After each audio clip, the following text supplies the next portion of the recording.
ఈరోజు ప్రభు మనందరితో మాట్లాడినట్టుగా ప్రార్థన చేసుకొని దేవుని వాక్యాన్ని చెప్పుకుందాం.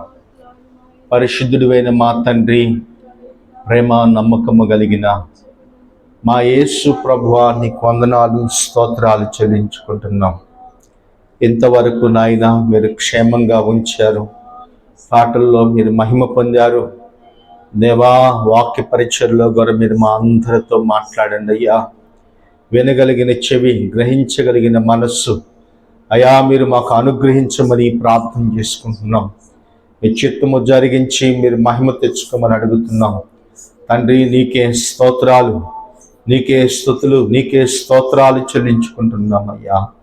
ఈ రోజునైనా నీ సన్నిధిలోకి వచ్చి మేము ప్రార్థన చేస్తూ ఉండగా మా ప్రార్థనలన్నిటిని మీరు అంగీకరించండి నాయన, సహాయం చేయండి. వినగలిగిన చెవు, గ్రహించగలిగిన మనస్సు బిడ్డలందరికీ మీరు అనుగ్రహించమని అడుగుతున్నాం. వాక్యము ప్రకటించబడుతూ ఉండగా ఇదిగో విని జ్ఞానము పొందుకొని వాక్యపు లోతుల్లోకి నడుచుకునేటట్టుగా సహాయము చేయమని యయా మీకు మాత్రమే మహిమ చెల్లించుకుంటూ ఈరోజు వర్తమానములో ప్రభా మీరే ఉండి మాట్లాడమని అడుగుచున్నామయ్యా. ఇదిగో ప్రతి అల్లరి ఆత్మలను యేసుక్రీస్తు నామములో కొట్టివేయండి నాయన. ఇదిగో దేవుని వాక్యము భయము కలిగి మేమందరము ప్రభా నీలో నిలిచి ఆనందించినట్టుగా సహాయం చేయండి. మీ చిత్తము జరిగించమని అడుగుతూ ఈ రోజునైనా నీ సన్నిధిలోకి వచ్చిన మమ్మల్ని అందరినీ దీవించమని అడుగుతున్నామయ్యా. స్తోత్రాలు చెల్లించుకుంటూ వాక్యము చెప్పబోతున్న మీ దాసుని ప్రభా నీ ఆత్మచేత నింపి నడిపించి సహాయము చేయమని యేసుక్రీస్తు వారి నామములో ప్రార్థన చేసి అడిగి వేడుకుంటున్నాము తండ్రి, ఆమేన్. మంచిది, అందరికీ వందనాలు. దేవుని వాక్యములో నుంచి కొన్ని విషయాలని మనం చదువుకున్నాం. బైబిల్ గ్రంథములో సామెతల గ్రంథము 13వ అధ్యాయము 20వ వచనం, జ్ఞానుల సహవాసము చెయ్యవాడు జ్ఞానము గలవాడు అగును, మూర్ఖుల సహవాసము చేయవాడు చెడిపోవును. ఈ మాటలు బైబిల్ చెప్తుంది. జ్ఞానులు అంట సహవాసము. ఈరోజు ప్రభు వాక్యము చెప్తుంది, జ్ఞానమని దేవుని వాక్యము చెప్తుంది. జ్ఞానులెవరు, మూర్ఖులెవరు, అజ్ఞానులెవరు, వివేకము లేని వారు ఎవరు అని బైబిల్ స్పష్టంగా ప్రభు మనతో మాట్లాడుతున్నాడు. చూడండి, జ్ఞానులంట ఎవరితో సహవాసం చేస్తారంటే జ్ఞానము కలిగిన వారితో సహవాసం చేస్తారు. ఎవరు ఈ లోకములో జ్ఞానము కలిగిన వారు అని అంటే ప్రభు అయిన యేసుక్రీస్తు ఒక్కడే సర్వజ్ఞాని, అవునా కదా? ఇప్పుడు సహవాసము ఎవరితో మనము చేయాలి? దేవుని వాక్యము చెప్తుంది, జ్ఞానము కలిగిన వారితో సహవాసము చేస్తే జ్ఞానము కలుగును, మూర్ఖులతో సహవాసము చేయవాడు చెడిపోవును. ఎందుకు చెడిపోతాడు అంటే మూర్ఖత్వము మనుషుల్ని చెడిపోగొట్టింది. ఇక్కడ బైబిల్ గ్రంథములో సామెతల గ్రంథము 14వ అధ్యాయము 1వ వచనాన్ని మనం చూస్తే, జ్ఞానవంతురాలు తన ఇంటిని కట్టును, మూఢురాలు తన చేతులతో తన ఇల్లును ఓడబెరుకును. జ్ఞానవంతురాలు, జ్ఞానవంతుడు. ఈరోజు జ్ఞానం ఏం చేసింది మనుషులంటే లాభమును చేకూర్చుందని. ఏం చేసిందంటే జ్ఞానం లాభమును చేకూర్చింది. జ్ఞానము నశించిపోకుండా జీవానికి నడిపించింది. జ్ఞానము మనుషులందరితో పాటు ఆత్మ సంబంధమైన వాటి వైపు జ్ఞానము నడిపించిందండి. అందుకే బైబిల్ చెప్తున్న విషయాలను మనం చూడగలిగితే ఈరోజు ప్రభు చెప్తున్నాడు, జ్ఞానము కలిగిన తన ఇంటినంట జ్ఞానవంతురాలు తన ఇంటిని చక్కపరుచుకొనును. జ్ఞానవంతుడు తన ఇంటిని చక్కపరుచుకుంటాడు. మనుషులకు డబ్బున్నా పనికిరాదు, ఒక్కొక్కసారి పనికొచ్చిందా? పనికిరాదు. ఎందుకు అంటే జ్ఞానము లేకపోతే చిక్కుల్లో పడిపోతాడు, తెలివి లేకపోతే ఆత్మీయంగా నష్టపోతారు. ధనం ఎంతైనా ఉండొచ్చు. సొలొమోను భక్తుడు దేవుడు తనతో కొన్ని విషయాలు చెప్పాడు. ఏం చెప్పాడు? రాజ్యమును ఏలటానికి, రాజ్యమును పరిపాలన చేయటానికి రాజ్యమును దేవుని వాక్యానుసారంగా కట్టబడాలని సొలొమోను ఒక మాట అడిగాడు దేవుణ్ణి. అయ్యా, నీవు నాకు అన్ని ఇవ్వాలని కోరుకున్నావు, అన్ని ఇచ్చినా ఉపయోగం లేదు. నీవు నాకు ఈ జ్ఞానం ఇవ్వకపోతే ఈ దేశాన్ని నేను పరిపాలించలేను. ఈ దేశ ప్రజలను నేను ఏలాలంటే నాకు బుద్ధిని, జ్ఞానమును, వివేకము కలిగిన ఆత్మ నాకు ఇవ్వమని సొలొమోను అడిగినట్టుగా మనం చూడగలుగుతున్నాం. ఆమేన్. ఎందుకని జ్ఞానం అవసరం అంటే, సొలొమోను జ్ఞానమును చూసంట షాబా దేశపు రాణి వచ్చి తన జ్ఞానమును చూసి ఆశ్చర్యపోయిందని దేవుని వాక్యంలో చెప్తుందండి. చూడండి, జ్ఞానము చేత తన ఇంటిని అంతటిని, రాజ్యమునంతటిని కట్టుకునేటట్టు కృప దొరికింది. జ్ఞానము లేకపోతే మూఢత్వములోకి వెళ్ళిపోతారండి. బైబిల్ అదే చెప్తుంది. జ్ఞానవంతురాలు తన ఇంటిని కట్టుకుంటది, మూఢురాలు తన ఇంటిని తన చేతులతో ఓడబెట్టుకుంటది. చూడండి, ఒక కుటుంబం కట్టబడాలన్నా, ఒక ఆత్మీయ జీవితం కట్టబడాలన్నా, ఒక సంఘము అభివృద్ధి చెందాలన్నా, ఒక ఆత్మీయ జీవితం దేవుని కొరకు కట్టబడాలన్నా మనం ఏం చేయాలంటే, సంఘములో ఉన్న మనము జ్ఞానముతో ప్రవర్తించి ఆత్మ సంబంధమైన వాటి వైపు మనం మళ్ళాలి. ఆమేన్. చూడండి, ఈ మాటలు మనం 9వ అధ్యాయము 10వ వచనం ఒకసారి చదవండి. సామెతల గ్రంథము 9వ అధ్యాయము 10వ వచనం. యెహోవా యందు భయభక్తులు కలిగి ఉన్నటియే జ్ఞానమునకు మూలము. చూడండి, జ్ఞానము కలిగి ఉండాలంటే, జ్ఞానము కావాలంటే ఏం చేయాలంటే, యెహోవా యందంట భయభక్తులు కలిగి ఉండటమే జ్ఞానము. జ్ఞానము లేదురా నీకు అంటా ఉంటారు కొంతమందికి. ఏమి లేదు, అతనికి భయము లేదు. జ్ఞానము లేకపోవటానికి గల కారణం ఏంటంటే, దేవుని భయము, దేవుని ఆత్మీయ జీవితము, దేవుని యందు నమ్మకము కలిగి ఉంటే జ్ఞానము కలిగి ఉంటారని బైబిల్ చెప్తుంది. అందుకే ఇక్కడ రాయబడుతుంది, యెహోవా యందు భయభక్తులు కలిగి ఉన్నటియే జ్ఞానమునకు మూలము. పరిశుద్ధ దేవుని గురించి తెలియకే వివేచనకు ఆధారము. ఏంటంట? పరిశుద్ధ దేవుని గురించిన తెలివియే వివేచనకు ఆధారం. దేవుని గురించి తెలుసుకున్నటే వివేచన దొరికిందంట. జ్ఞానం ఏం చేసిందంటే, దేవుని యందు భయభక్తులు కలగజేసింది. భయం ఉంటే, భక్తి ఉంటే జ్ఞానం వచ్చిందండి. సొలొమోనుకి ఏముందప్పుడు అంటే, దేవుని యందంట భయమును భక్తిని, తన తండ్రి చేసిన ప్రార్థనలన్నీ దేవునికి యథార్థంగా నడుచుకోవటం వల్ల సొలొమోను అక్కడ దేవుడు దీవించటం మనం చూడగలుగుతున్నాం. ఈ మాటలను మనం చూడగలిగితే, సొలొమోను తన ఇంటిని కట్టుకున్నాడు, తన ఆత్మీయ జీవితాన్ని కూడా కట్టుకున్నాడు. అయితే ఈరోజు మన జీవితం ఎలాగుంది?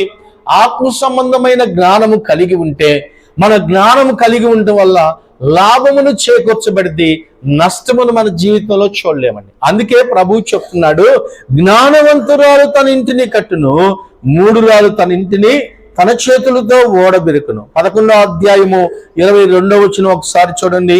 సామెతల గ్రంథము 11వ అధ్యాయము 22వ వాక్యాన్ని చదువుకున్నాం. వివేకము లేని సుందర స్త్రీ పంది ముక్కునున్న బంగారపు కమ్మిన. చూడండి, పందికి బంగారపు కమ్మి పెడితే ఏం ఉపయోగం? వివేకము లేకపోతే ఏమైందంటే, బైబిల్ అదే చెప్తుంది, వివేకము లేని స్త్రీ పంది ముక్కును బంగారపు కమ్మి పెడితే పంది ఎక్కడ పొరిలాడిద్దండి? వెళ్ళి ఎక్కడ? బురదలో వెళ్ళి పొరిలాడి. దాని స్వభావం ఎటువంటిదంటే, దానికి ఎటువంటి ధరింప చేసినా, దానికి ఎటువంటి బంగారపు వస్తువులు పెట్టినా, కమ్ములు తగిలించినా, దానికి స్వభావం ఎటువంటిదంటే బురదలో పడే స్వభావం. అందుకే బైబిల్ చెప్తుంది, చూడండి ఆ మాటను ఒకసారి మళ్ళీ చదువుకున్నాం. ఇదిగో, పంది ముక్కున బంగారపు కమ్మి వెంటదంట.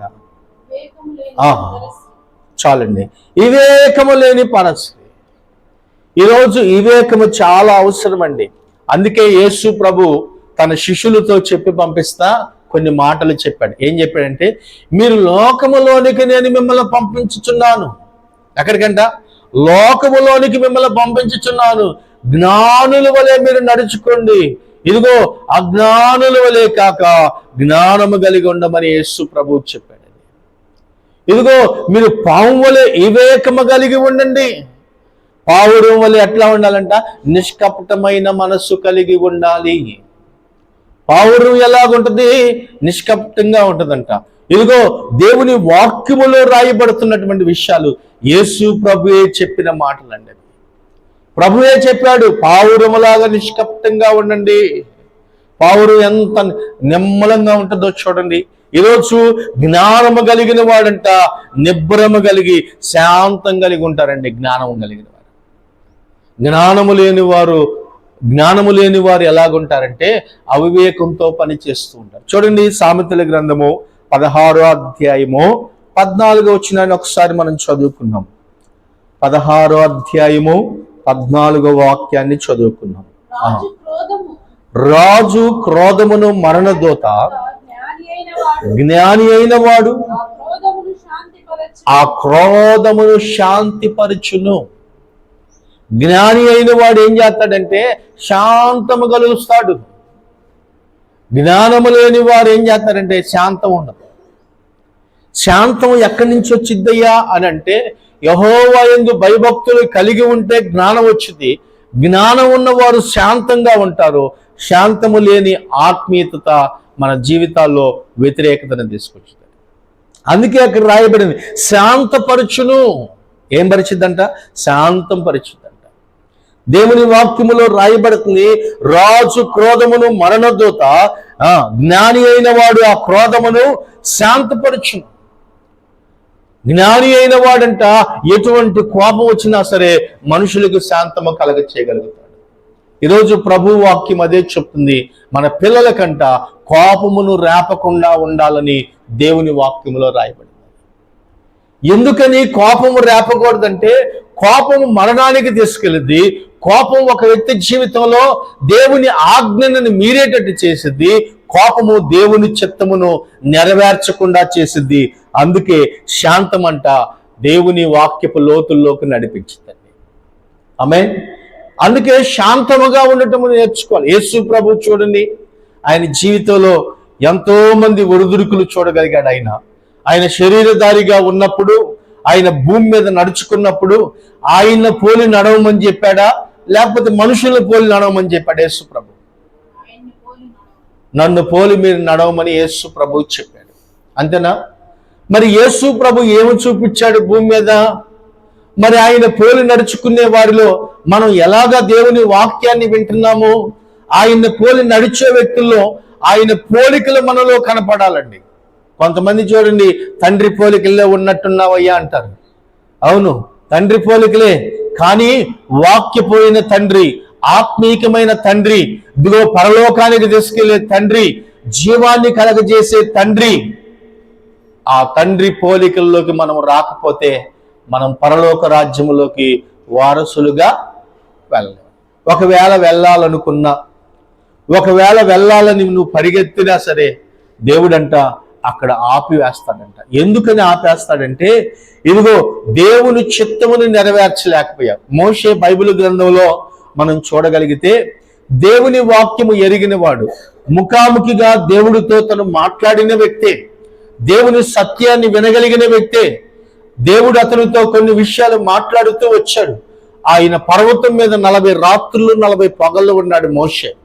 అన్ని దేవుడు చూడగలిగాడు. అయితే దేవుని మాటనంట ఒక్కసారిగా కోపగించుకొని ఇశ్రాయేలు మీద ఉన్న కోపం అంట దేవుని మీద చూపాడండి. దేవుడు చెప్పాడు, మోషే నీ ఎదుట బండ ఉన్నది, ఆ బండకు నీ కర్రను చూపమని దేవుడు చెప్తే కర్రను ఎత్తుకెళ్ళి కొట్టాడండి. అంతే చేసింది. ఆ కోపం మీద తను ఏమి చేస్తున్నాడో తెలియలేదు, మూర్ఖత్వం వచ్చేసింది. దేవుని ఆత్మ తను కోల్పోయాడు. విశిక్షణ రహితంగా అక్కడ కొద్దిసేపు ప్రవర్తించాడు, ద్రోహులారా అని పిలిచాడు. అన్ని తన జీవితంలో అక్కడ నష్టపోయినట్టు చూడగలదు. దేవుడు అక్కడ మోషేతో చెప్పాడు, మోషే నీవు నా మాటను మీరి ఉన్నావు, నీవు నా వాక్యానికి విధేయత కలిగి ఉన్నావు, కానీ నేను చెప్పినట్టుగా నీవు చేయలేదు. అందుకే నువ్వు వాగ్దాన దేశము నువ్వు చూస్తావు, కానీ దానిలోనికి నువ్వు అడుగు పెట్టవని మోషేతో చెప్పేశాడండి. కరాఖండి ఏంది అడుగు పెట్టడని దేవుడు చెప్పాడంటే ఖచ్చితంగా చెప్పాడండి. మరి దేవుడు మోషేతో ముఖాముఖిగా మాట్లాడాడుగా. 40 రాత్రులు 40 పగళ్ళు కొండ మీద ఉన్నాడుగా. ఇదిగో ఇశ్రాయేలు ప్రజల కోసము ఎర్ర సముద్రాన్ని చీల్పించాడుగా. అన్నీ ఉన్నాయి, జ్ఞానము లేకుండా ఒక్కొక్కసారి ప్రవర్తిస్తూ ఉంటాం. దైవజనులు కోపం ఏం చేసిందంటే వాగ్దాన దేశానికి చేరలేకపోయింది, వాగ్దాన ఫలాలని అనుభవించలేకపోయాడు. దేవుడు మోషేతో చెప్పినట్టుగానే మోషే అరణ్యములోనే, ఆ ప్రాంతములోనే మోషేని దేవుడు అహరోనమై తీసుకున్నట్టుగా బైబిల్ చెప్తుంది. మోషే సమాధి లేదు, ఇప్పటికి కూడా కనుగొనలేకపోయారు ఎవరు కూడా. ఎందుకో తెలుసా? ఇశ్రాయేలు దేవుడిగా ఆరాధన చేస్తారని ఆ సమాధిని పెట్టుకొని ఉంటారని చెప్పి దేవుడంట మోషే సమాధిని కనపడకుండా చేశాడు. దేవునికి స్తోత్రం. ఈరోజు దేవుని వాక్యం వింటున్న నీవు నేను జ్ఞానం వలన మనిషికి లాభము కలగాలి, మనిషి అంట నష్టపోకుండా ఆత్మీయ జీవితంలో సంతోషంగా ఉండాలి జ్ఞానం వలన. జ్ఞానము లేకపోతే ఇదిగో నష్టము కలిగిద్దని బైబిల్ చెప్తుంది. చూడండి, సామెతల గ్రంథము 24వ అధ్యాయము 25వ వచనాన్ని ఒకసారి మనం చదువుకున్నాం. 5వ వచనం చదవండి, లేకపోతే 5వ వచనం, 24వ అధ్యాయము 5వ వచనం. జ్ఞానము గలవాడు ఎట్టుంటాడంట? తెలివి కలిగిన వాడు. చూడండి, అక్కడ 2 పదాలు వాడాడు. ఒకటి బలవంతుడుగా ఉంటాడంట, రెండోది శక్తిమంతుడుగా ఉంటాడంట. జ్ఞానం ఉంటేనే శక్తిమంతుడు, జ్ఞానం ఉంటేనే బలవంతుడు. చూడండి, యుద్ధానికి నైపుణ్యతలోకి వెళ్ళేటప్పుడు ఏం కావాలి? బలం ఉంటే సరిపోయిద్దా? కండ బలం, గుండె బలం ఉంటే సరిపోయిద్దా? లేదండి. ఏముండాలంటే ఇదిగో జ్ఞానం ఉండాలి, నైపుణ్యత తెలియాలి.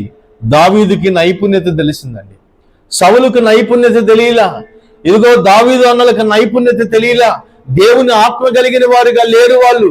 జ్ఞానము కలిగిన వారే కావచ్చు, మంచి తెలివి కలిగిన వారే కావచ్చు, దేవుని ఆత్మ వాళ్ళలో లేదు కనుకనే సౌలుని అక్కడ గొలియాతును చూసి భయపడి ఎవరికి వారు ఎనిక్కెళ్ళిపోయారు. అమ్మో, ఇంత పెద్ద వాడితో మేము ఏం గెలుస్తాము? జ్ఞానం ఉందండి, వివేకం ఉంది, కానీ తప్పించుకునే ఉపాయము లేదు. ఈరోజు చిన్నవాడైన దావీదుకి తప్పించుకునే బలవంతుడంటే అతడు ఎవరి చేతిలో? దేవుని చేతిలోకి వెళ్ళిన వాడు బలవంతుడండి, మనుషుల చేతిలోకి వెళ్ళిన వాడు బలహీనుడండి.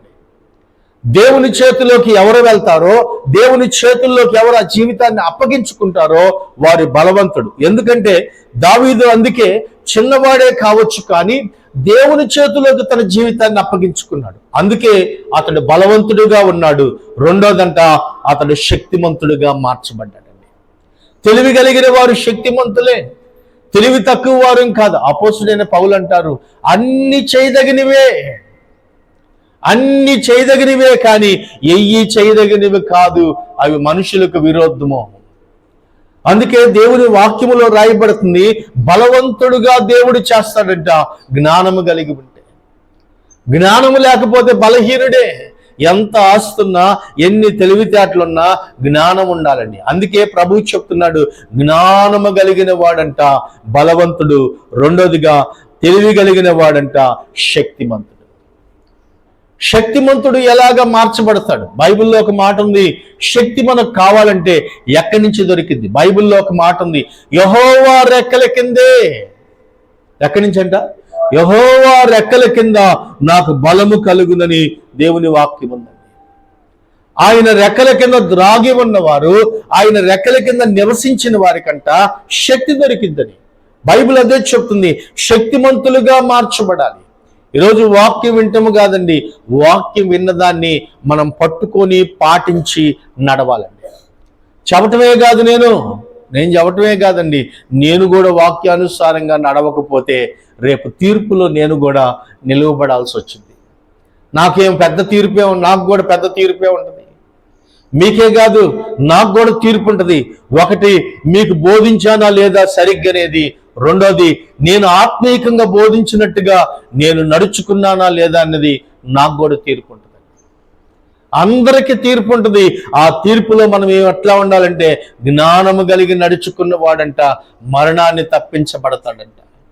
మరణములో నుండి తప్పించబడాలంటే ఇదిగో మన తండ్రిని మనము సంతోషపరచాలండి. ఎవరంట మన తండ్రి? పరలోకముందున్న మా తండ్రి, నీ నామం పరిశుద్ధపరచబడును గాక అని చెబుతా ఉంటాం. అవునా? నీ రాజ్యం వచ్చును గాక, పరలోకమందు నెరవేరినట్టు భూమి మీద. పరలోకంలో ఎప్పుడు స్తుతి ఆరాధన జరిగింది, మరి భూమి మీద జరిగెత్తున్నామా? పరలోకములో ఎప్పుడు దేవుని యందు భయభక్తులు కలిగి అందరూ పరిశుద్ధుడు పరిశుద్ధుడు పరిశుద్ధుడిని వేల దూతలతో కొనియాడబడతా ఉంటాడు, మరి భూమి మీద అట్లా జరుగుతుందా? అందుకే ప్రభువు వాక్యము చెప్తుంది, పరలోకమందున్న మా తండ్రిని చెప్తున్నాము, నీ నామం పరిశుద్ధపరచబడి. ఆయన నామం ఎప్పుడు పరిశుద్ధంగానే ఉంటుందండి. ఆయన అపవిత్రపరిచే నామం కాదది. ఆయన నామము పూజింపదగిన నామము, ఆయన నామము గణపరచగలిగిన నామము. ఆయన నామం అంట సర్వలోకమునకు వ్యాప్తి చెందగలిగిన యేసు క్రీస్తు అనే నామం. యేసు అనగా రక్షకుడు. ఆయన ప్రపంచ దేశాలకు అందరికీ కూడా యేసుక్రీస్తు వారు జన్మించినట్టుగా మనం చూడగలుగుతాం. బైబిల్ వాక్యం అదే చెప్తుంది, చాలా స్పష్టంగా ప్రభు రాయబడుతుంది. చూడండి, 15వ అధ్యాయము సామెతల గ్రంథము ఒకసారి మనం చదువుదాం. సామెతల గ్రంథము 15వ అధ్యాయము 20వ వచనం ఒకసారి మనం చదువుకున్నాం. జ్ఞానము కలిగిన కుమారుడు తండ్రిని సంతోషపెట్టును, బుద్ధిహీనుడు తన తల్లిని తిరస్కరించు. బుద్ధి లేని వానికి మూఢత్వము సంతోషకరము, వివేకము గలవాడు చక్కగా ప్రవర్తించును. చూడండి, జ్ఞానము కలిగిన కుమారుడు. ఈరోజు నువ్వు ఏ కుమారుడివి? జ్ఞానము లేక అజ్ఞానములో లేవు మనం. జ్ఞానము దేవుడిచ్చాడండి.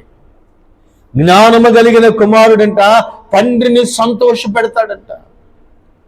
అమ్మా, ఎవరు మా తండ్రి అంటే పరలోకముంద ఉన్న మా తండ్రి. ఆయన సంతోషపరచాలి. ఆయన సంతోషపడాలంటే ఏం చేయాలంటే ఆయనకి ఇష్టం వచ్చినట్టుగా, ఆయన చిత్తానికి లోబడేటట్టుగా, ఆయన వాక్యానికంట విధేయత కలిగేటట్టుగా నడుచుకోవాలి. అందుకే భక్తిహీనులు గుడారములో యేసయ్య నివాసము చేయడు. జ్ఞానము కలిగిన గుడారము, వివేకము కలిగిన గుడారము, దేవునికి ఇష్టమైన ఇంటిలో అంట ఆయన నివాసము చేస్తా ఉంటాడు. ఆయన ఉన్న నివాసం అంట ఎప్పుడు సంతోషమే. ప్రభు ఉన్న ఇంట్లో ఎలాగుంటుందంటే రక్షణ సుధాన కీర్తనలు వినపడతాయి, సంతోష కీర్తనలు వినపడతాయి, కన్నీళ్లు వినపడవు. ఎందుకు అంటే ఆయన కన్నీళ్లు పెట్టుకొనివ్వడు. ఆయన వెంబడించి వారందరూ సంతోషముతో ఉంటారని బైబిల్ చెప్తుంది. బైబిల్లో ఒక విషయాన్ని మనం గమనించినట్లయితే, ఇదిగో చూడండి, 14వ అధ్యాయము సామెతల గ్రంథము 14వ అధ్యాయము 16వ వచనం ఒకసారి చదవండి. జ్ఞానము కలిగిన వాడు ఏం చేస్తాడ? భయపడి కీడులో నుంచి తొలగిపోతాడు. జ్ఞానము కలిగిన వాడు బుద్ధిహీనుడు కాదు. అతను కింద కూడా రాసింది, బుద్ధిహీనుడు విర్రవేగి నిబ్బరముగా తిరుగును. నాకేమిలే, నన్ను ఎవరేం చేయగలుగుతారులే అంటాడంట బుద్ధిహీనుడు. జ్ఞానము కలిగిన వాడంట కీడులో నుండి తప్పించబడతాడు. ఏ కీడు? మనిషికి ఒక కీడు ఉందండి. మనిషి బైబిల్ చెప్తుంది కీడులో నుంచి తప్పించబడాలి. యేసు ప్రభు ఒక రోజు తీర్పు తీర్చే రోజు ఒక రోజు రాబోతుంది. ఆ ప్రకటన గ్రంథంలో రాసి ఉంటుంది, గొప్పవారు ఉంటారు, కొద్దివారు ఉంటారు, మృతులైన వారు అందరూ కూడా అంట ఆ సింహాసనం ఎదుట కూర్చుంటారంట. ఆ సింహాసనం ఎదుట కూర్చున్నప్పుడు అందరంట నిలువబడినప్పుడు అందరు ఎవరి క్రియల చొప్పున వారికి ప్రభు తీర్పు తీరుస్తారు. తీర్పు జరిగినప్పుడు అప్పుడు ఏమైందంట, వివేకము కలిగిన వాడు, జ్ఞానము కలిగిన వాడు, దేవుడి యందు భయభక్తులు కలిగిన వాడంట ఆ మరణములో నుండి, ఆ తీర్పులో నుండి తప్పించబడతాడు. వివేకము లేనివాడు, జ్ఞానము లేనివాడు, దేవుడి యందు భయభక్తులు లేనివాడు, తమ ఇష్టానుసారంగా నడిచే వాళ్ళందరూ తీర్పులో నిలబడిపోతారు. వారికి తీర్పు తీర్చబడిద్దని పరిశుద్ధ గ్రంథము చెప్తుంది. తీర్పులోకి వచ్చిన తర్వాత ఎవరినైనా సరే వారి క్రియలను బట్టి దేవుడు తీర్పు తీరుస్తాడు. మనుషులు క్రియలు, ఇదిగో నువ్వు చేసిన మంచి అయినా సరే చెడ్డ అయినా సరే నీ దేహముతో జరిగించు ప్రతి క్రియ కంట యేసయ్య రేపు లెక్కప్ప చెప్పాలంట. అందుకే ఇక్కడ చెప్తుంది, జ్ఞానము కలిగిన వాడంట ఏం చేస్తాడంట, భయము నుండి కీడులో నుండి తప్పించబడతాడు. కీడులో నుంచి తప్పించబడాలి. ఈరోజు జ్ఞానము లేకపోతే కీడు వచ్చిందండి. జ్ఞానం మాట్లాడటం చేత కాకపోతే పోట్లాట వచ్చింది. జ్ఞానము లేకపోతే మూర్ఖపు మాటలు చెప్తే పోట్లాట వచ్చింది. దేవుడు యేసయ్య అంటున్నాడు, రహస్యమైనది నువ్వు ప్రకటించేటప్పుడు, రహస్యంగా నువ్వు మాట్లాడే ప్రతి మాట అంట రేపు మిద్దెల మీద ప్రకటిస్తానని యేసు ప్రభువే చెప్పాడు. చూడండి, మత్తయి సువార్తలో ఉంటుంది ఆ మాటలు మీరు చదివితే, రహస్యమైనది రేపు మిద్దెల మీద ప్రకటించబడతాయి అని యేసయ్యే చెప్పాడండి. ఎందుకని దేవుని వాక్యములో రాయబడుతుంది, ఆయన రహస్యమైనది మరుగైనది ఏది బయలుపడకపోదు. చదువుతారా? మత్తయి సువార్త 10వ అధ్యాయము 26, 27 వచనాలు చదువుకున్నాం. కాబట్టి మత్తయి సువార్త 10వ అధ్యాయము 26వ వచనం, 27వ వచనం. కాబట్టి మీరు వారికి భయపడకుడి, మరుగైనది ఏదియు బయలుపరచకపోదు, రహస్యమైనది ఏదియు తెలియబడకపోదు. చీకటిలో నేను మీతో చెప్పినది మీరు వెలుగులో చెప్పుడి, చెవిలో మీరు చెప్పబడినది మేడల మీద ప్రకటించుడి. చాలండి. ఆత్మను చంపనేరక దేహమునే చంపువానికి భయపడు గాని ఆత్మను దేహమును కూడా నరకములో నశింపజేయవానికి మిక్కిలి భయపడుడి. ఏముండాలంట? భయపడి ఉండాలండి. ఇదిగో రహస్యముగా మనం చెప్పేయంట దేవుడు రేపు మిద్దెల మీద ప్రకటిస్తాడంట. ఏందండి రహస్యమైన అన్ని రేపు మిద్దెల మీద చెబుతా ఉంటే అట్టుంటది. మనలో రహస్యమైనది ఏది ఉండకూడదు. యథార్థముగా దేవునికి ఎలాగ కనపడాలంటే మంచి హృదయముతో దేవుని ఎదుట మనం కనపడాలంట. అందుకే బైబిల్ చెప్తుంది, యెహోషువ వాళ్ళ గురించి రాయబడింది, నూను కుమారుడైన యెహోషువ నిండు మనసుతో నన్ను సేవించాడు, నన్ను ఆరాధించిన వ్యక్తి అని దేవుడే సాక్ష్యం ఇచ్చాడండి. నిండు మనసుతో ఆరాధించటం నేర్చుకున్నాడు యెహోషువ. ఈరోజు బైబిల్ చెప్తుంది, జ్ఞానము లేని వారంట ఇదిగో మిద్దెల మీద ప్రకటించబడతాయి. రహస్యమైన అన్నీ కూడంట మిద్దెల మీద ప్రభు ప్రకటిస్తాడంట. అందుకే ప్రభువు చెప్పాడు, జ్ఞానము కావాలి. మనిషికి అన్నీ ఉండొచ్చండి, ధనం ఉండొచ్చు, అందం ఉండొచ్చు, ఆరోగ్యం ఉండొచ్చు, కానీ జ్ఞానము లేకపోతే ఉపయోగం ఉండదండి. యేసు ప్రభు అదే చెప్పాడు. అందరి మధ్య యేసు ప్రభు నిలువబెట్టినప్పుడు యేసయ్య అందరితో ఏం మాట్లాడలేదు, కానీ పిలాతుతో అన్నాడు, నీవన్నట్టే. ఇది జ్ఞానమా కాదా? ఆయన ఎంత జ్ఞానముతో మాట్లాడాడు. ఆయన మీద ఎంతో మంది నిందలు మోపారు, అపహాసము చేశారు, ఆయన దూషించారు. ఎంతమంది నీ మీద నెపములు మోపుతున్నారు కదా, మరి ఏందయ్యా చెప్పవేందని అడిగితే యేసయ్య అంటాడు, మౌనంగా నుంచున్నాడు అంతే. ఆయన ఏం చేయాలంటే తండ్రి చిత్తము నెరవేర్చాలి. జ్ఞానము కలిగిన వాడు మరణములో నుంచి అనేకులు విడిపించాలని, మరణ శాసనములో నుంచి విడుదల పొందాలని, మృతులలో నుంచి ప్రభు అనేకులు విడిపించాలని ఆయన మరణించటానికి ఇష్టపడ్డాడు. ఆయన సిలువ మరణం పొందడానికి అపహాసము చేశారు, ఆయన దూషించారు. ఎంతమంది నీ మీద నెపములు మోపుతున్నారు కదా, మరి ఏందయ్యా చెప్పవేందని అడిగితే యేసయ్య అంటాడు, మౌనంగా నుంచున్నాడు అంతే. ఆయన ఏం చేయాలంటే తండ్రి చిత్తము నెరవేర్చాలి. జ్ఞానము కలిగిన వాడు మరణములో నుంచి అనేకులు విడిపించాలని, మరణ శాసనములో నుంచి విడుదల పొందాలని, మృతులలో నుంచి ప్రభు అనేకులు విడిపించాలని ఆయన మరణించటానికి ఇష్టపడ్డాడు. ఆయన సులువ మరణం పొందడానికి తండ్రికి ఇష్టమైంది. అక్కడ ఒక మాట ఉంటుంది, ప్రార్థన యేసు ప్రభు చేశాడు. ఏం చేశాడు చదువుతారా? తండ్రి నీ చిత్తమైతే ఈ గిన్నె నా యొద్ద నుండి తొలగించమని ప్రార్థన చేశాడు. అవునా? యేసయ్య కూడా కొన్ని మాటలు చెప్పాడు. మీరు ప్రార్థన చేసేటప్పుడు మీ గదిలోనికి వెళ్ళి తలుపు వేసుకొని ప్రార్థన చేయండి. ఆ మాట చదవండి.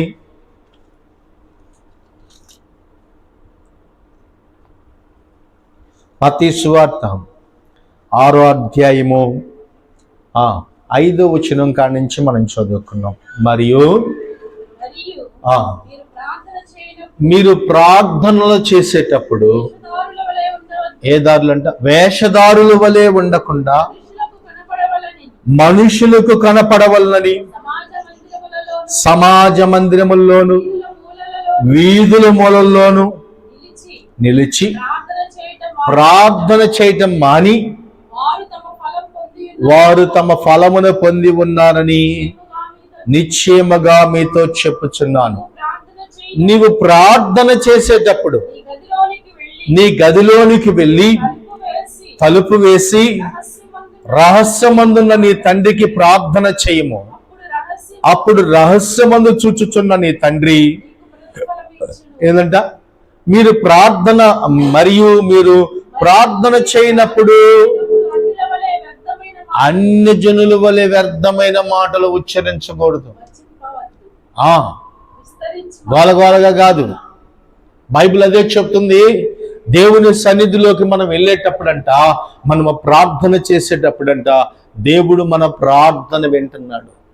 అన్న ఒక ప్రార్థన చేసింది దేవుని మందిరంలోకి వెళ్ళి. ఆమె కూడా ప్రార్థన చేసిందండి. ఫలం పొందుకుందా లేదా? ఏమని ప్రార్థన చేసింది? ఎలా ప్రార్థన చేసిందంటే తన పెదవులు మాత్రమే కదులుతున్నాయి అంట. తన పెదవులు మాత్రమే కదులుతున్నాయి, ఇంకేమీ లేదు. తన ప్రార్థన ఎలాగ చేస్తుందంటే విరిగి నలిగిన హృదయముతో ప్రార్థన చేస్తుంది. జ్ఞానము ఈరోజు ఎక్కడ ఎలాగ ప్రార్థన చేయాలో, ఏ మూలలో ప్రార్థన చేయాలో, ఏ ఇంటిలో ఎలాగ ప్రార్థన చేయాలో, ఎక్కడ దేవుని వాక్యము కొరకు ప్రార్థన చేయాలో ఆ ప్రార్థన అంట బైబిల్ చెప్తున్న విషయాలని మనం చూడగలుగుతాం. ప్రార్థన జీవితాల్ని మార్చిద్దండి.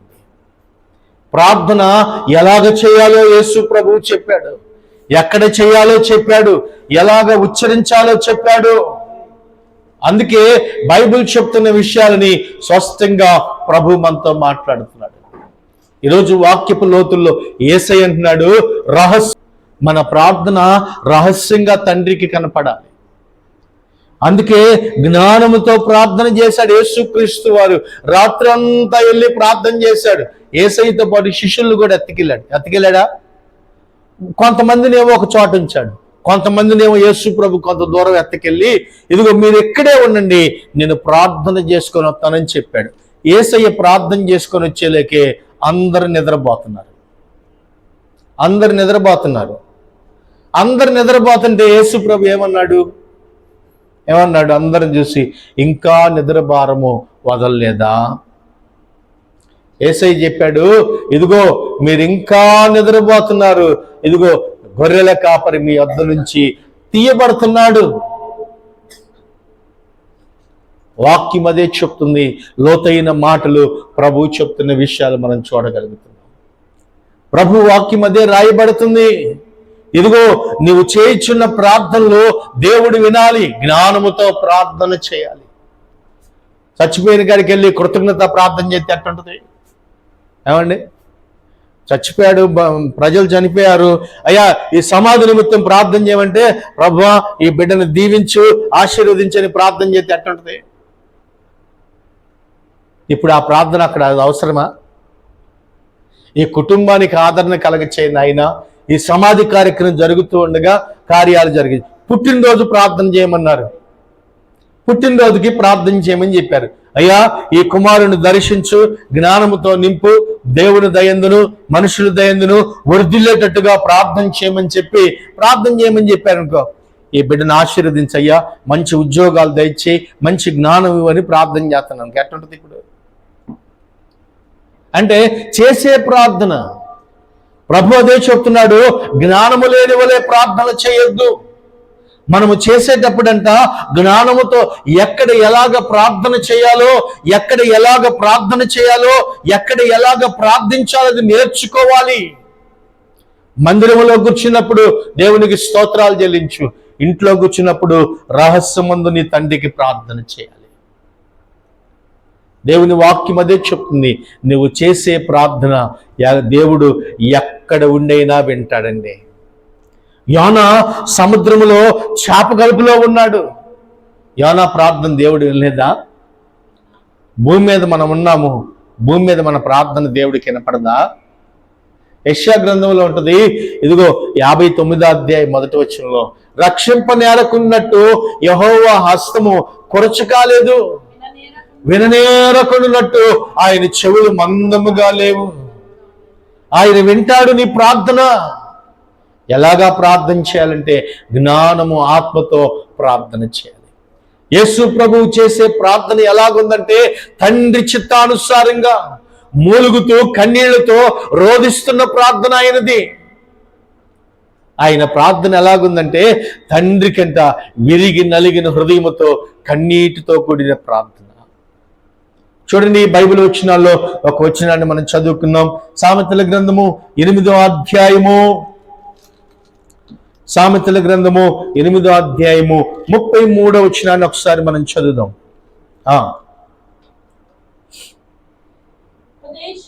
ఉపదేశమును నిరాకరింపక దాన్ని అవలంబించి, ఉపదేశమును నిరాకరించకూడదు. చెప్పిన మాటకి లోబడే మనస్సు కావాలి. యేసు ప్రభు అదే చెప్పాడు, ఉపదేశమునకు చెవి ఎగ్గకుండే ఉండేవాడంట. ఉపదేశానికి లోబడాలి. ఈరోజు వాక్యం ఏం చెప్తుందో, జ్ఞానము ఎలాగ వచ్చిందో, దేవుని యందు ఎలాగ మనం భయభక్తులు కలిగి ఉంటామో దేవుడు స్పష్టంగా తెలియపరిచాడు. అందుకే ప్రభు అయిన యేసుక్రీస్తు వారు చెప్పాడు, మంచి మార్గం ఉపదేశమును నిరాకరింపక దాన్ని అవలంబించేవాడై జ్ఞానములయుండును. చదవండి, అక్కడ రాయబడుతూ ఉంటుంది, ఉపదేశము నిరాకరించకూడదంట. ఉపదేశానికి లోబడి ఉండాలి. యేసయ్య మనతో ఏ మాటలు చెప్తున్నాడో, ఏ వాక్యం మనతో జీవితంతో పంచుకుంటుందో దాన్ని లోతుగా అంట మనం అంగీకరించాలి. రోజు ఉపదేశానికి లోబడకపోతే, వాక్యానికి లోబడకపోతే, వాక్యపు లోతుల్లోకి నువ్వు నాటబడకపోతే రేపు వ్యర్థమైపోతాము. ఎంత జ్ఞానమున్నా, ఎంత తెలివున్నా, ఎంత వివేకమున్నా ఉపదేశానికి లోబడి జీవించాలి. యేసయ్య అదే చెప్పాడు, ఉపదేశానుసారంగా నడుచుకోండి, ఉపదేశానుసారంగా జీవించాలి. ప్రభువాక్యం అదే చెప్తుంది. సామెతల గ్రంథం 15వ అధ్యాయము 31వ వచనాన్ని ఒకసారి మనం చదువుకున్నాం. జీవార్థమైన ఉపదేశమును అంగీకరించువానికి జ్ఞానుల సహవాసము లభించును. జ్ఞానుల సహవాసము లభించును. జీవార్థమైన ఉపదేశము అంగీకరించాలి. దేవుని వాక్యాన్ని హృదయములోకి అవలంబించుకోవాలి. వాక్యానుసారంగా నేను నడుస్తున్నానా లేదని జ్ఞానము కలిగి ప్రవర్తించాలి. కింద వచనం కూడా చదువు, శిక్షణ అందక వల్లవాడు తన ప్రాణమును తృణీకరించును, వివేకియగును. యెహోవా యందు భయభక్తులు కలిగి ఉండుటే జ్ఞాన అభ్యాసనమునకు సాధనము. ఘనతకు ముందు వినయముండును. ఏముంటుందంట? ఘనత రావాలంటే వినయం ఉండాలి, తగ్గింపు ఉండాలి, ప్రార్థన భక్తి కలిగి ఉండాలి. మన వయసు 100 ఏళ్ళండి, ఆయుష్కాలం 80 ఏళ్ళు, 70 ఏళ్ళు, లేకపోతే అధిక బలం ఉంటే 80 అని దేవుని వాక్యం చెప్పింది. నీ ఆయుష్ ఇంకా 80 ఏళ్ళకి ఎంత ఉందండి? ఎంత వయసు ఉంది?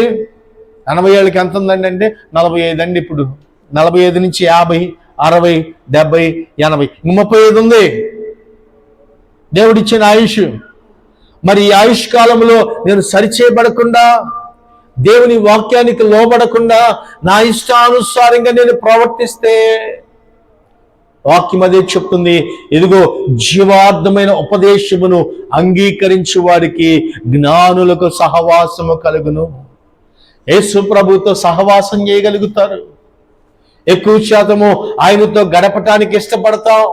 మౌనంగా కూర్చున్న చోట పెదవులు కదిలిస్తూ దేవుణ్ణి గణపరుస్తూ ప్రభువా నీకు స్తోత్రమయ్య అని చెప్పి ఆయన ఉపదేశానికి లోబడతావు. వాక్యం అదే చెప్తుంది. నువ్వు జ్ఞానులతో సహవాసము చేస్తే జ్ఞానం వచ్చింది. మూఢులతో సహవాసం చేస్తే మూఢత్వం వచ్చింది. వెర్రివారితో సహవాసం చేస్తే ఎర్రివారు. దొంగతనం చేసే వాళ్ళతో దొంగతనం చేస్తే చెప్పాలి. దొంగలతో తిరుగుతున్నాడు అనుకో, దొంగలు ఒక మంచోడు పిల్లోడు వెళ్ళి వాళ్ళను చూసి వీళ్ళమ్మట వెళ్తా వాడు కూడా ఏం చేయాలనుకుంటారు, అరే దొంగతనం ఇంత నాజుగ్గా చేయొచ్చా అని అనుకుంటారు. వాడు కూడా ఏమైపోతాడు, మంచోడు దొంగిలించబడతాడు. అబద్ధములు చెప్పేవాడు అమ్మడు తిరుగుతున్నావు అనుకో, చిన్నదానికి అబద్ధం, పెద్దదానికి అబద్ధం, పక్కింటి వాళ్ళు ఎక్కి ఆత్మీయ సంబంధమైన అబద్ధాలు చెప్తూ తిరిగారు అనుకో. ఇప్పుడు అవి చూసి మనం ఏమైపోతాం, ఏమైందిలే చిన్నదానికి ఏమైందిలే. యేసు ప్రభు చెప్పాడు, అబద్ధికులు అందరు నెత్తకెళ్ళంట అగ్నిగుండములో పడేస్తాడు. దేవుని వాక్యం అదే నుంచి కొన్ని విషయాలని మనం చదువుకున్నాం. ప్రకటన గ్రంథము 21వ అధ్యాయము 7-8 వచనాలు చదువుకున్నాం. జయించువాడు వీటిని స్వతంత్రించుకొనును, నేను అతనికి దేవుడినయుండును, అతడు నాకు కుమారుడయుండును. వీరికి వారు అవిశ్వాసులు, అసహ్యులను, నరహంతకులను,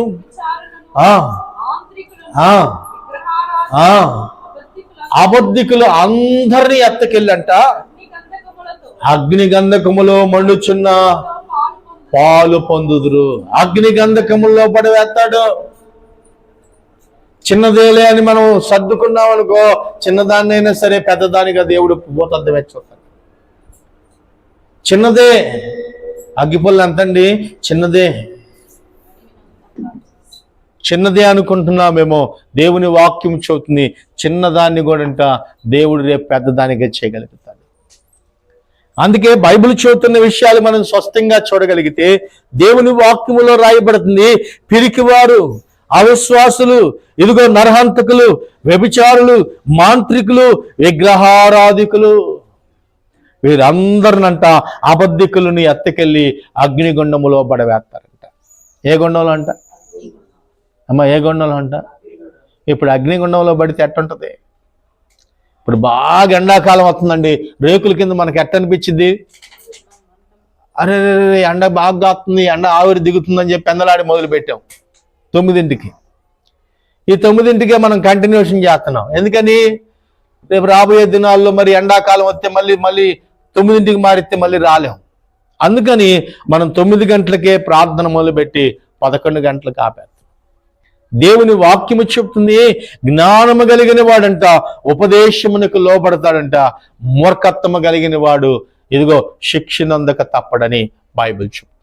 దేవుని కొరకు సిద్ధపాటు కలిగి ప్రార్థన చేయాలి. ప్రభువైన యేసుక్రీస్తు వారు చెప్పాడు, ఇదిగో నా దేవుని చిత్తము, ఇదిగో జ్ఞానులంట మూఢత్వములో నుంచి తప్పించబడతారంట, మూర్ఖులంట అగ్నిగంధకములో పడవేయబడతారు, వారు కాల్చబడతారు. అందుకే ప్రభు చెప్పాడు, అందుకే ప్రభు మనతో మాట్లాడుచున్నాడు. ఈరోజు వాక్యం వింటున్న నీవు నేను, మన జ్ఞానం అంట మన మరణములో నుండి తప్పించాలే కానీ మరణములో పడవేయకూడదండి. మనకిచ్చిన రక్షణ పాప విమోచన కొరకే దొరికింది కానీ ఇదిగో అగ్నిగుండములో పడవేయటానికి మనం తయారు చేయబడలేదంట.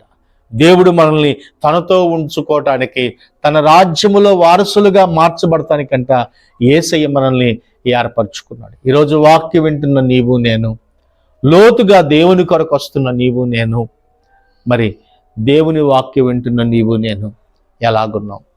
జ్ఞానులమా అజ్ఞానులమా? మన సహవాసము దేవునితోనా మూర్ఖులతోనా?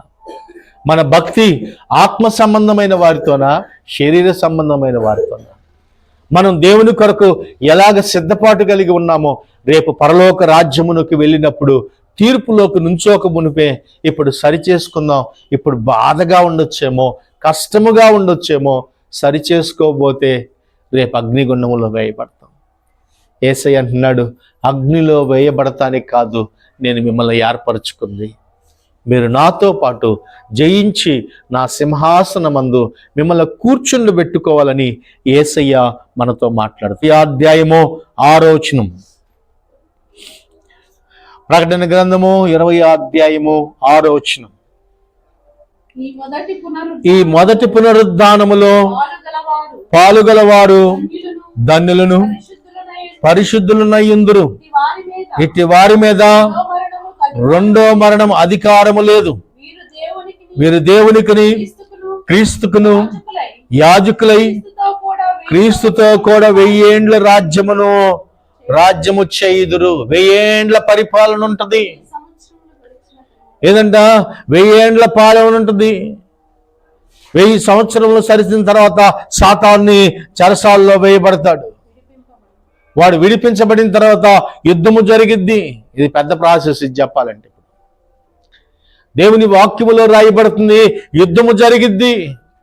దేవుని వాక్యములో మొదటి పునరుద్ధానములో పాలు పంపులు పొందరు, వారి పరిశుద్ధులనై ఉంటారంట. అట్టి వారికి రెండో మరణం మీద అధికారము లేదు. మనిషికి రెండో మరణం ఉంది. ఒకటికి భౌతిక సంబంధమైన దేహానికి సంబంధించిన మరణము, రెండోదంట ఇదిగో శరీరానికి ఆత్మకు సంబంధమైన మరణము. ఆ మరణములో నుండి తప్పించబడాలంటే యేసు క్రీస్తుని అంగీకరించాలి. యేసు ప్రభు వాక్యము చెప్పినట్టుగా ప్రవర్తించాలి. దేవుని మాటల ప్రకారంగా నువ్వు జీవించబడకపోతే రేపు విడిపించబడలేవు. అప్పుడు ఎవరన్నా సహాయము చేస్తారని అడిగితే ఎవరు సహాయము చేయరండి. భూమి మీదన్నా సహాయం చేయండి అమ్మా కొంచెం అని అడిగితే సహాయం చేయగలుగుతారు. మనకు సహాయము చేయమని అడిగినా ఒక్కొక్కసారి సహాయము చేయనీరేం ప్రజలు. కానీ యేసయ్య కూడా అంట అక్కడ సహాయము చేసేవారు ఉండరు. అప్పుడు విడిపించబడాలి. అప్పుడు ప్రభు వాక్యము చెప్తుంది, జ్ఞానము కలిగిన వాడు రెండవ మరణములో నుండి తప్పించబడతాడు. నీ జ్ఞానం ఉంది, వివేకం ఉంది, దేవుడిచ్చిన వాక్యము తెలుసు నీకు. లోతుగా నువ్వు ప్రభువుని నడవకపోతే జ్ఞానము కలిగిన కుమారుడు తన తండ్రిని సంతోషపెట్టును. ఈరోజు యేసుక్రీస్తు వారు నిన్ను చూసి సంతోషపడుతున్నాడా, నిన్ను చూసి బాధపడుతున్నాడా? వాక్యం ఎరిగావు నువ్వు. ఎలా ప్రవర్తించాలో ప్రభువు చెప్పాడు.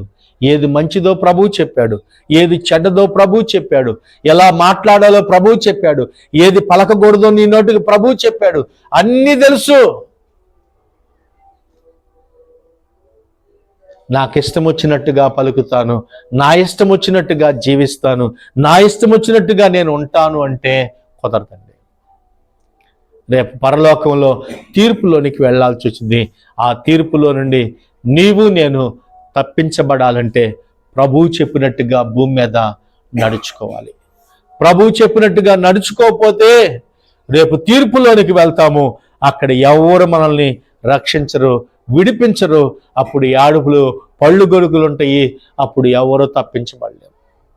అటువంటి తప్పించుకోవాలని ప్రభు మనకేమిచ్చాడంటే జ్ఞానం ఇచ్చాడు, వివేకం ఇచ్చాడు, రక్షణ మార్గమును తెలియపరిచాడు. ఆమేన్. ప్రభు మరి చిన్న వాక్యము దీవించునుగా. ప్రార్థన చేయండి. అందరూ ఎవరికి వారు ప్రార్థన చేసుకుందాం. పరిశుద్ధుడైన మా తండ్రి, ప్రేమ నమ్మకము కలిగిన మా యేసు ప్రభువా, నీకు వందనాలు స్తోత్రాలు చెల్లించుకుంటున్నామయ్యా. జ్ఞానము కలిగిన కుమారుడు తన తండ్రిని సంతోషపరచునని, జ్ఞానము లేని కుమారుడు తన తల్లికి దుఃఖము కలగచేయనని వాక్యములో రాయబడింది కదా నాయన. ఈ రోజు నాయన జ్ఞానముతో నడుచుకున్నట్టుకు రెండవ మరణములో నుండి తప్పించబడాలని, అయా మరణం అంచుల్లోకి మేము పోకుండా ఉండాలని, ఇదిగో మాకు జ్ఞానమును యెహోవా యందు భయభక్తులు కలిగి ఉండుటే జ్ఞానమని మీరు చెప్పారు కదా నాయన. నీ యందు నాయన మేము భయమును భక్తిని కలిగి నడుచుకునే వారిగా మమ్మల్ని సిద్ధపరచమని ప్రార్థన చేసుకుంటున్నాం. వాక్యపు లోతుల్లోకి నాయన మమ్మల్ని నడిపించమని ప్రార్థన చేసుకుంటున్నామయ్యా. నీ చిత్తానుసారంగా అయ్యా మీరు మమ్మల్ని నడిపించమని ప్రార్థన చేసుకుంటున్నామయ్యా. అయ్యా మేము మరణానికి అప్పగించబడకూడదని, మా కొరకు మృతి పొందావు, మేము మరణానికి అప్పగించబడకూడదని దెబ్బలు పొందావు. మేము పొందిన అయ్యా నీవు పొందిన గాయముల చేత మాకు స్వస్థత కలుగులని చెప్పావు కదయ్యా. అయ్యా ఈ రోజునైనా వాక్యపు లోతుల్లోకి నాయన మమ్మల్ని నడిపించమని ప్రార్థన చేసుకుంటున్నాము తండ్రి. నీ కార్యాలు మా పట్ల ఉండి జరిగించమని ప్రార్థన చేసుకుంటున్నాం. వాక్యానుసారంగా నాయన కట్టబడి ఉన్నామా లేదో మమ్మల్ని మేము పరీక్షించుకునేటట్టు చేయ. పిరికివారు, అవిశ్వాసులు, అయా విగ్రహారాధికులు, వ్యభిచారులు, మాంత్రికులు, అబద్ధికులు వీరందరినీ ప్రభా అగ్నిగంధకములో ఉంటారని ఇది 2వ మరణం అని దేవుని వాక్యములో రాయబడిందయ్యా.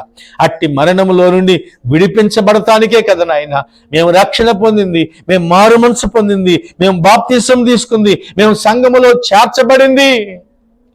నీ వాక్యానికి విధేయత కలిగినైనా ఉపదేశానుసారంగా మేము నడుచుకోవడానికి సహాయము చేయమని అడుగుతూ ఈ రోజునైనా వాక్యము మాతో మాట్లాడినందుకు వందనాలు చెల్లించుకుంటున్నాయినా.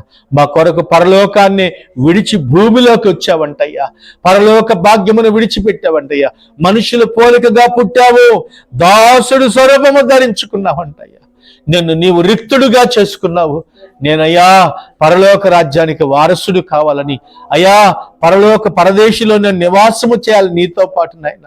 అయ్యా మీరు నన్ను వాడుకోవాలని, అయ్యా మీకు అయ్యా నీ కొరకు నేను సిద్ధపడి ఉండాలని మా కొరకు ప్రాణమును పెట్టినందుకు నీకు స్తోత్రాలు చెల్లించుకుంటున్నాం.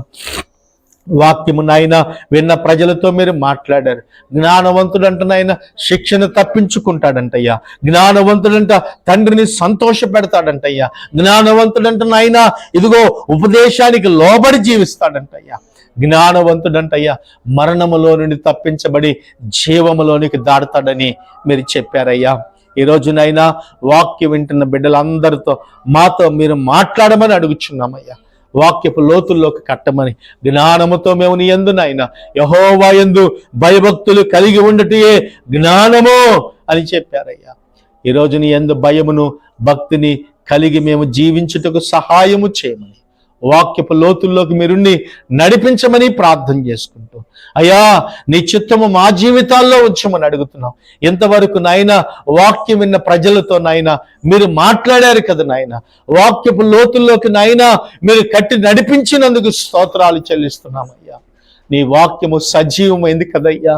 మనుషులు వాక్యానికి లోబడేటట్టుగా మమ్మల్ని చేయండి నాయన. రేపు నిత్య రాజ్యములో మేము నీతో నివాసము చేసేటట్టుగా సహాయము చేయండి. మనుషుడు రొట్టె వల్ల మాత్రము కాదని చెప్పారు. నీ నోటి నుండి వచ్చే ప్రతి మాట వలన మనుషుడు బ్రతుకుతాడని చెప్పావయ్యా. నీ మాట మరణాన్ని శాసనాన్ని కొట్టివేసింది కదా నాయన. వాక్యం విన్న ప్రజలతో మీరు మాట్లాడినందుకు స్తోత్రమయ్యా. పిరికివారము కాకుండా నాయన, అవిశ్వాసము కాకుండా ప్రభా, ఎదుగో విగ్రహారాధన కాకుండా ప్రభా, లోతుగా నీ వాక్యపు లోతుల్లోకి కట్టబడిన ఆయన మరణములో నుండి జీవములోకి దాటునట్టుగా సహాయము చేయమని అడుగుతూ ఇంతవరకు వాక్యముతో మీరు మాతో సంధించి మాట్లాడినందుకు స్తోత్రాలు చెల్లించుకుంటూ వచ్చిన బిడ్డలను మీరు దర్శించండి నాయన.